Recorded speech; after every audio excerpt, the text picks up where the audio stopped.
This is week 8 of our class. This is the final podcast. And today we talk about two chapters, chapter 14 and 16, having to do with taxes and education. So that's 14 and 16. Anyway, let's get started. The first question, what type of taxes at the state and local level are there? And let me see, the question actually reads, what are the types of taxes at the state and local level? So here's what you have. You have at the local level, primarily for the local level, you have the property tax. That is people paying anybody who owns buildings. So that would be homes or businesses or whatever, except for churches where you have a religious exemption. They don't pay property taxes, but everybody else does. And so it depends on how big your house is or how big the building is, where you do business, whatever. And that money is collected, property tax usually collected like twice a year. You pay. For example, when I lived in River Forest, I was in a townhouse, and I paid about 2,600 for a small townhouse. I don't know how many square feet that was, but 1,500 or something. It was very small. Anyway, you paid it twice a year.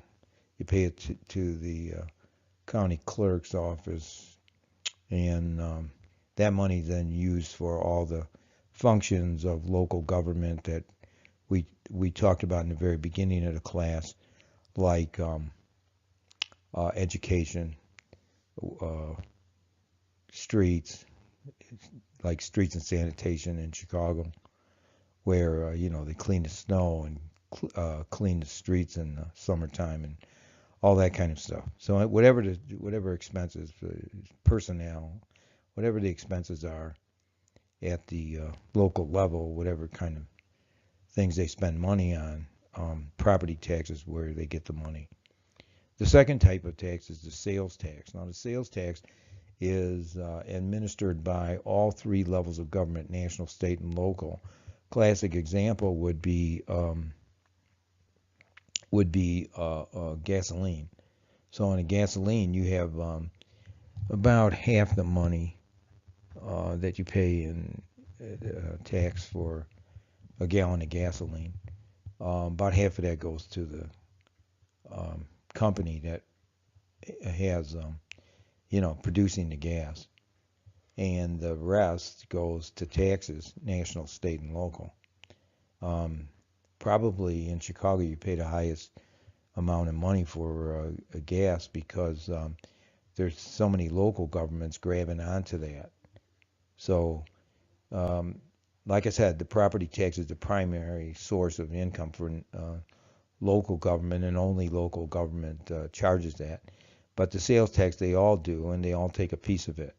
Recently in New Mexico, they just started taxing um, purchases on the internet. That just started a few months ago. And so they collect taxes on as many companies that are doing business over the internet in the state of New Mexico that are willing to participate in the system. Um, so it's probably every kind of business here that has some kind of brick and mortar building, or anybody else they can get to send them back the tax. Income tax is primarily state and national. The national government relies heavily on the income tax. I should have said that the state relies heavily on sales tax.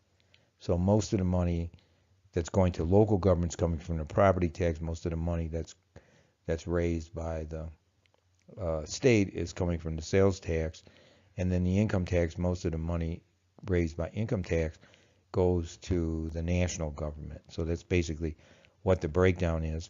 But states also get some income tax money as well from every citizen out there. Then there's what I call the sin taxes.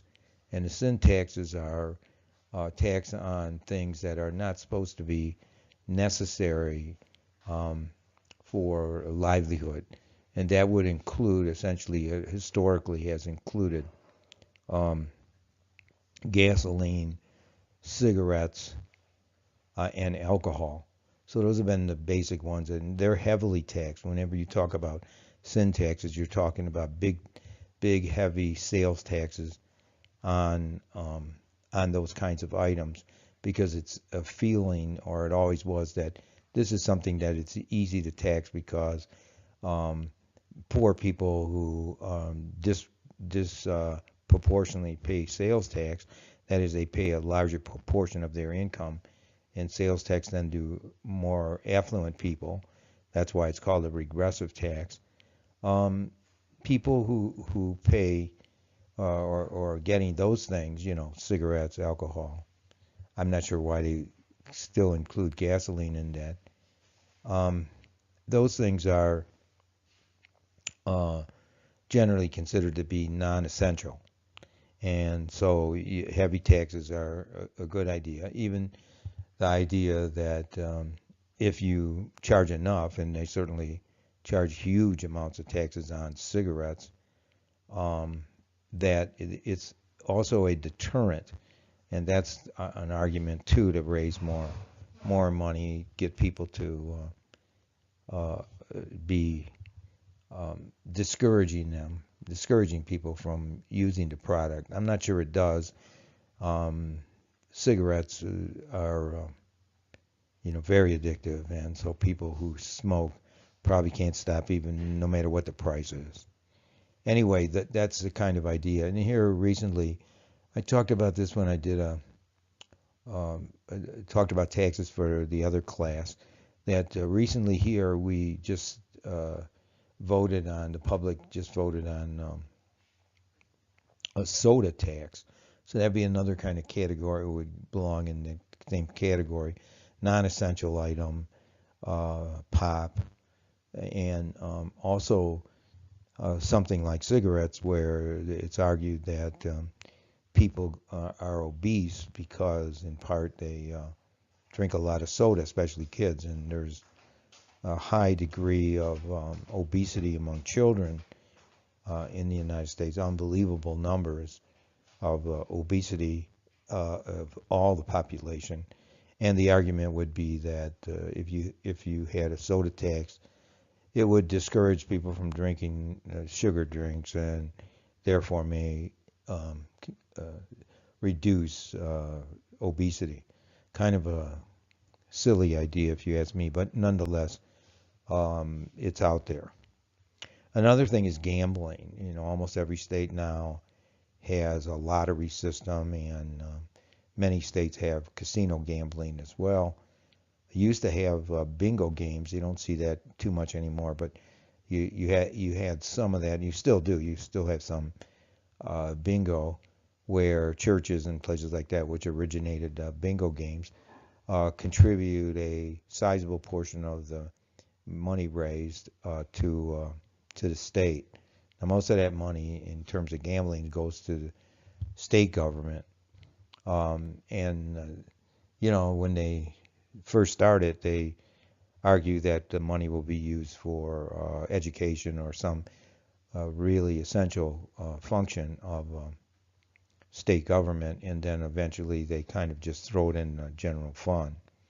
And then the last thing is user fees, and that's something that has really been increased in recent years, as governments at the state and local level have had to rely less and less on the national government. It used to be, if you go back to the 60s and 70s, the national government was giving huge grant and aids to the states, and then they were distributing that money not only to themselves but to the local government as well.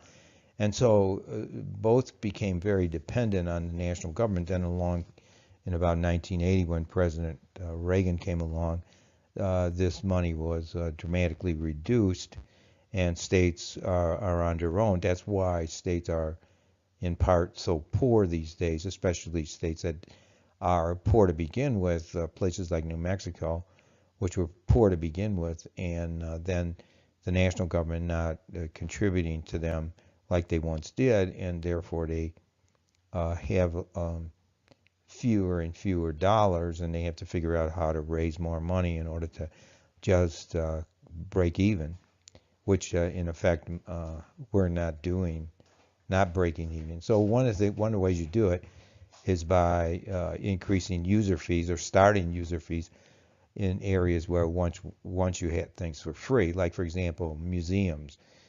People used to be able to go to museums or any places that were run by the city or local government, run by local government, that those things would be free to residents, so you wouldn't have to pay, um, like to go to the Art Institute or someplace like that, or you wouldn't have to pay for a library card or whatever service is being provided.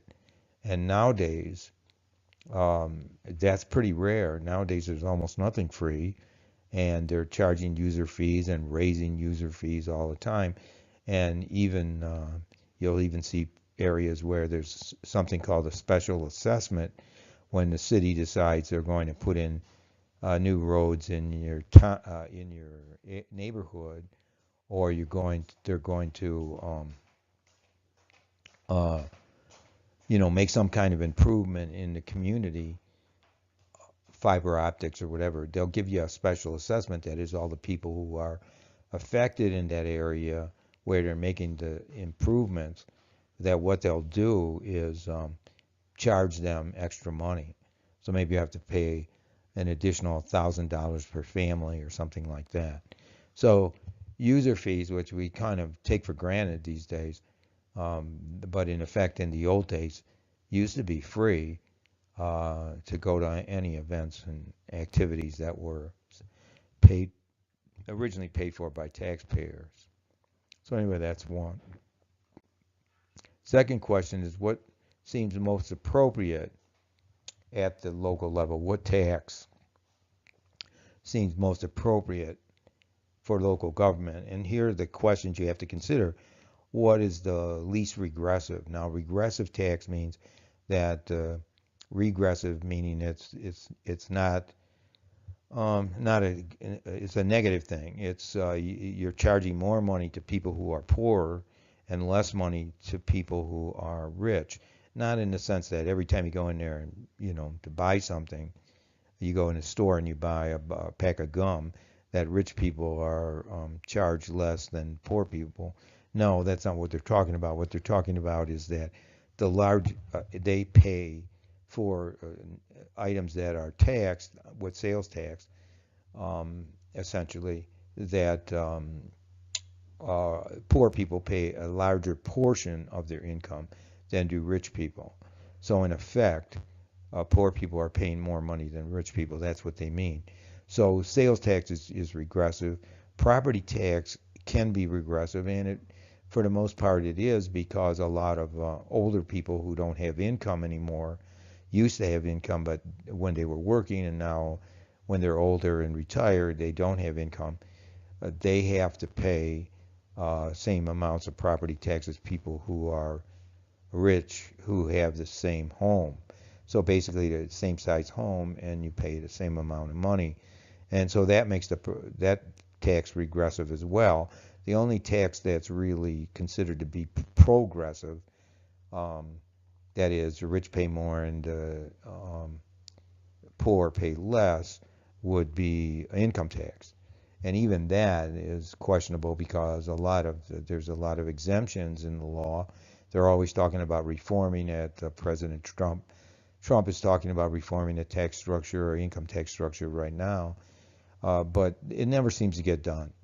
So essentially, if you look at the reality of it, it isn't very progressive, because it's only progressive as far as it's more, let's put it this way, it's more progressive than the sales tax, because the poor are paying less, or maybe not at all depends on what their level of income is. But the middle class is primarily paying the large share of the income tax, not the rich, because they have exemptions that get them out of it. So anyway, that's one thing you have to consider: progressive or progressive or regressive.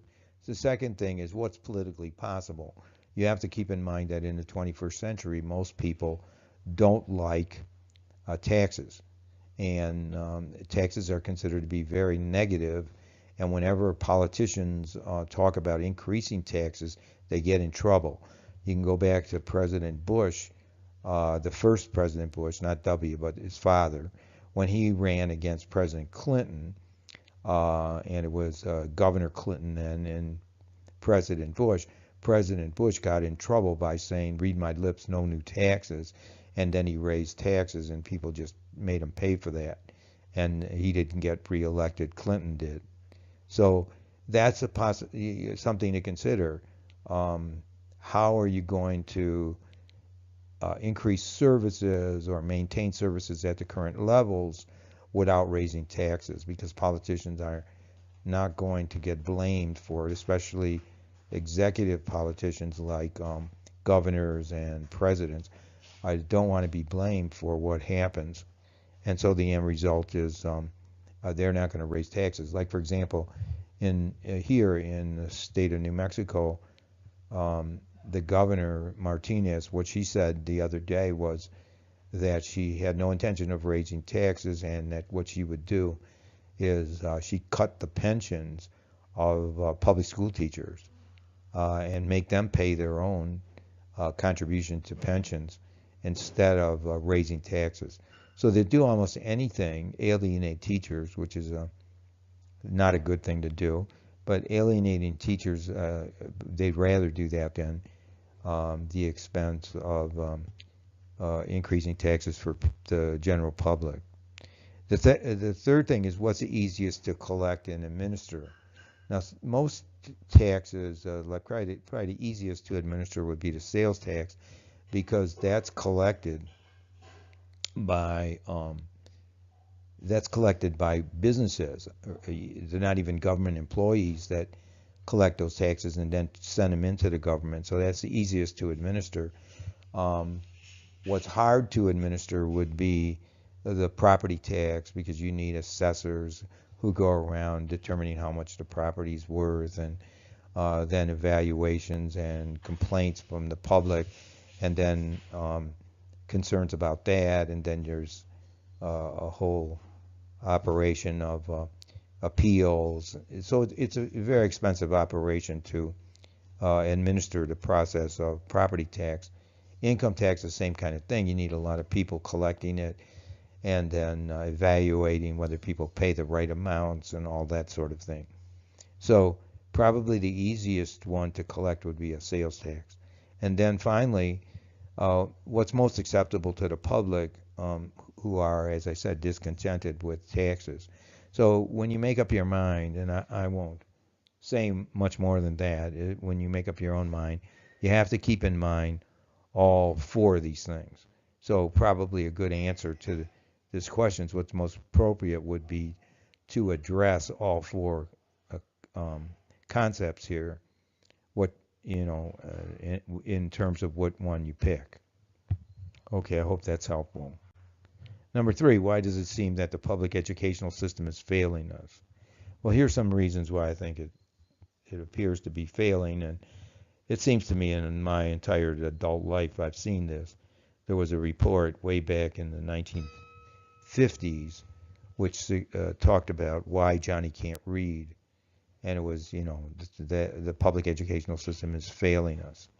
And it seems to me we've seen that all along, most recently with President Bush, that is W, the son, the second President Bush, with his No Child Left Behind. The whole concept of No Child Left Behind was that the educational system is failing us. Well, anyway, here's some of the reasons. First of all, it's a very ambitious goal. The concept of educating everyone is unique to the United States. No place else in the world really tries to educate everybody. Most places, what you have is an elitist education, where the only people who go to college are the people who can pass tests when they're about 15 or 16 is the last time you take tests. general education test, and only those that pass it go to a college, and then everybody else goes to some kind of trade school. And of course, the people that pass it are more likely to have gone to prestigious schools in the beginning. So start out in a preschool and then go to grade school and then go to a high school. That's going to make sure that you are prepared to take that test. Everybody else winds up in some kind of trade school and becomes a plumber or an electrician or cab driver or something like that. The second thing is that too much is expected of the system. You know, we expect teachers and the educational system to take care of our kids, to feed them, babysit them, to educate them, to do the whole 9 yards. And we're starting these days out in, preschool, not only just starting with the kindergarten where kids are 6 years old and then they go to school. We have preschool now. And all of that is aimed at trying to get a head start or get kids prepared because they're not being prepared at home, especially poor kids, kids who come from bilingual families, for example, who learn, say, Spanish in the home when they're first born, and then all the way up until they go to school, they speak Spanish. Well, they're at a kind of disadvantage because of the educational system is aimed at English speakers. And I used to see that when I lived in one apartment when I was in Chicago. I think it was the first one after I got divorced, and I was, the landlord was Hispanic. He was from Mexico. He owned a building, and I used to tutor his kids, and I think 3 days a week I would tutor the kids. There were 3 of them, 2 boys and a girl, and what I discovered right away was they did very well in the subjects that didn't require a lot of English. So like they were really good at math, computer science, stuff like that, because it didn't require the language. They just did not have the typical vocabulary, understanding the vocabulary of English, the way English-speaking kids from the get-go have, and especially kids who have educated parents.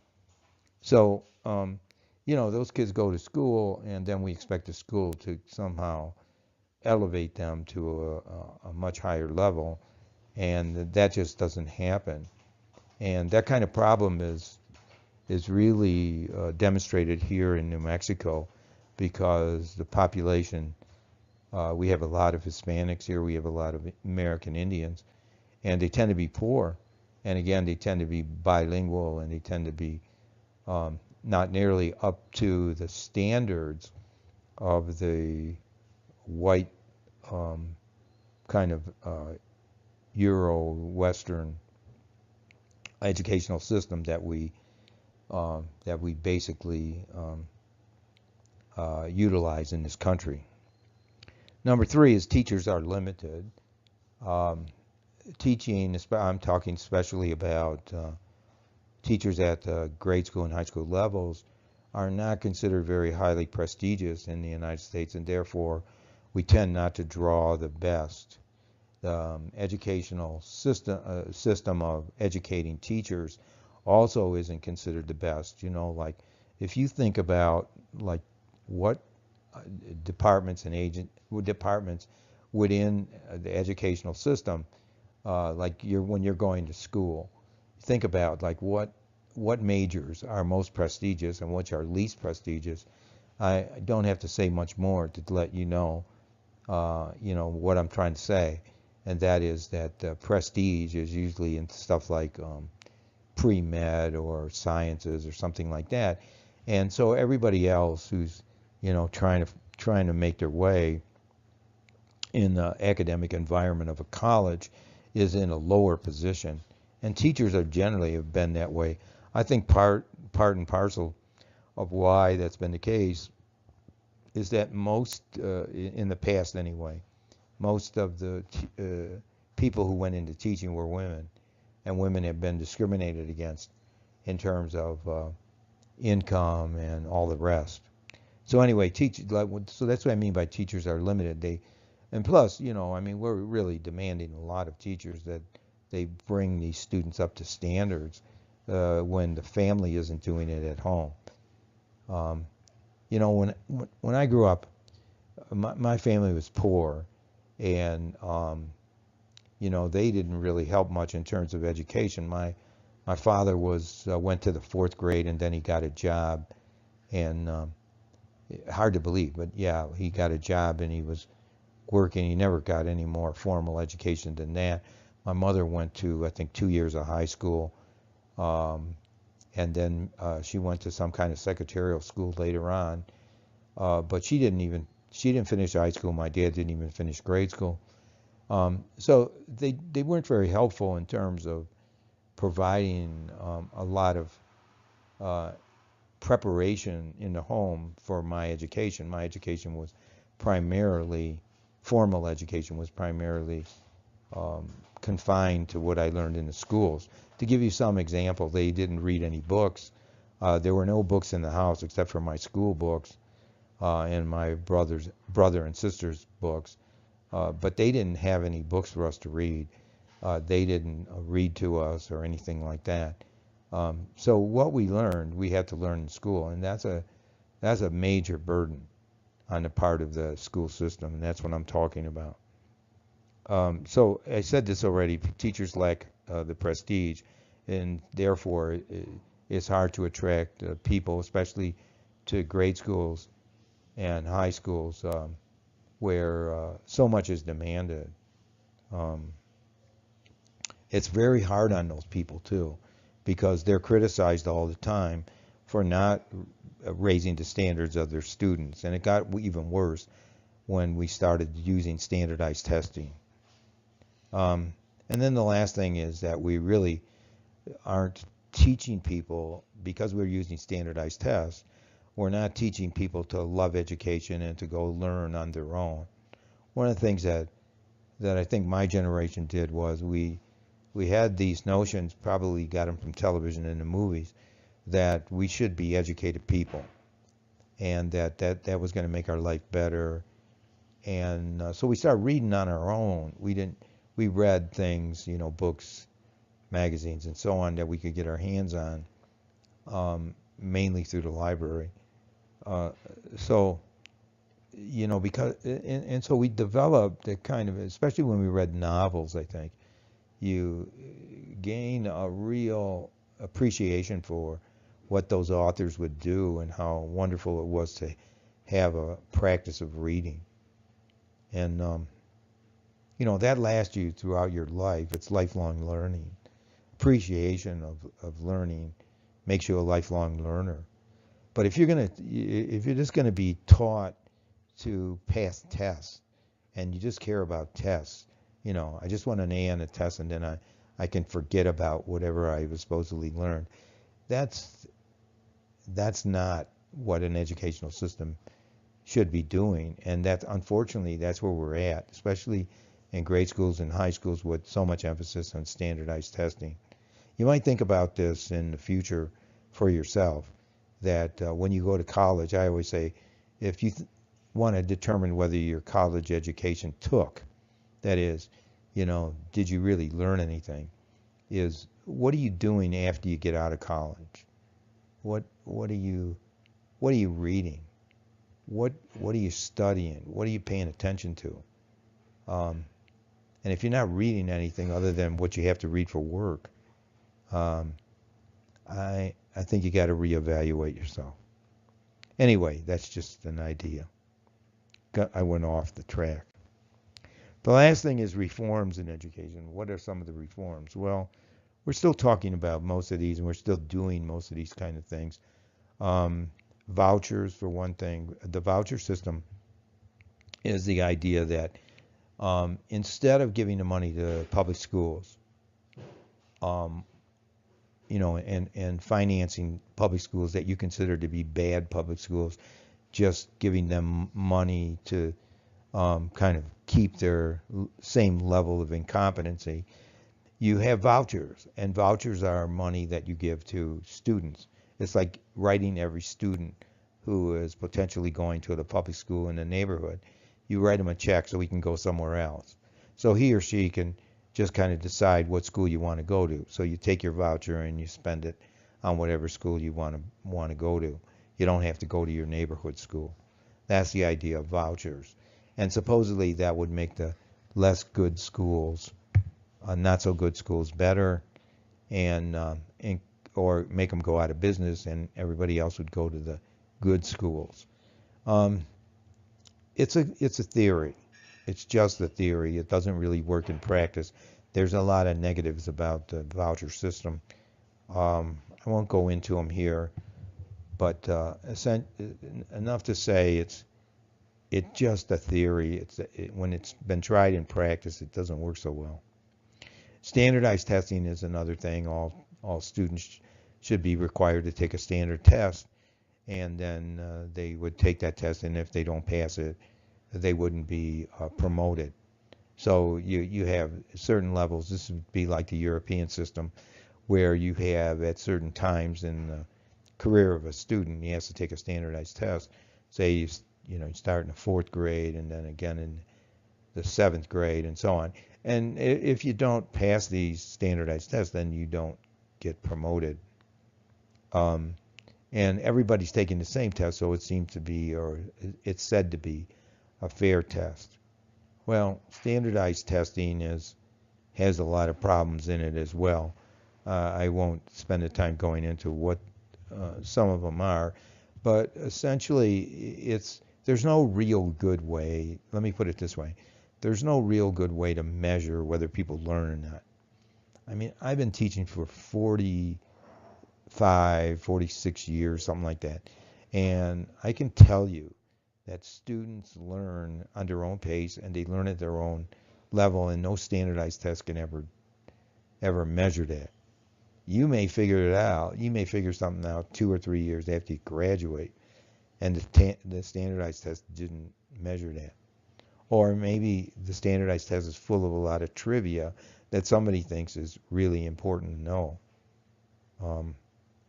Most likely, that's what standardized tests are made of. I've participated in writing some standardized tests myself, and I never liked any of them. Another thing is charter schools. Now, charter schools are schools that are privately run, and they're kind of how to get around the public school system as it now exists. The idea is that a charter school is going to be a school that overcomes the bureaucratic limitations of a public school, like teachers' unions, limited curriculum, limited methodology. And so if you have a charter school, you can pretty much run it any way you want. You don't have to hire teachers who are unionized. You can develop your own curriculum, a whole variety of things like that, which supposedly overcome the limitations of the typical public school. The problem with charter schools is that they were raved about in the beginning. They tend not to be achieving much. Most of the tests show that the old-fashioned regular public school kids achieve at the same levels as kids in the charter schools. Magnet schools is another thing that's kind of like similar to the charter school, but it usually has like a theme or something. You see these in Chicago, and it usually has like a theme that they operate with, and like maybe they teach foreign language in every class or something along those lines, or the music or something. So there's a special advantage to going to that school. And then finally, the last one is homeschooling, where parents are teaching their own kids at home, and there's online help for all this. If you just look it up, you can see that there's all kinds of curriculum efforts to identify what you should be teaching math to your kids that are fourth grade or fifth grade or whatever. And so a lot of educated parents are doing that. They're not sending their kids to school. They're schooling them at home. And like I said, there's all kinds of help for that, and more parents are taking advantage of it because they're afraid to send their kids to public school. And sometimes you could see that. There's worries about things like drugs and crime and all kinds of bullying and all the negative things you hear about in terms of public schools. But at the same time, I just think there's a problem with it, and the problem is that when kids go to school, just like when kids go to college, they're going essentially to be socialized as well as educated. So part of your education is the socialization process. That is, you're learning how to behave and communicate and live with your fellow citizens. And that's something you wouldn't learn if you were taught by your mother instead of some stranger who becomes your teacher. So I just think that's part of why people go to college. I mean, if you were just to get an online degree, it wouldn't be the same thing. And one of the reasons why most college students, who are going away to college or living on a campus or something, the reason they do that is not because they want to spend all the money that is required for that kind of education, but because they see education as more than just classrooms and quantifying the amount of information you learn, all of which is important, but there's a socialization process too. The fact that you have an opportunity to live on your own, be away from your parents, all the rest that helped you grow up, especially in this day and age when most students or most people, I should say, young people have a hard time moving out of the house. All right, well, anyway, that's probably enough for this the last session.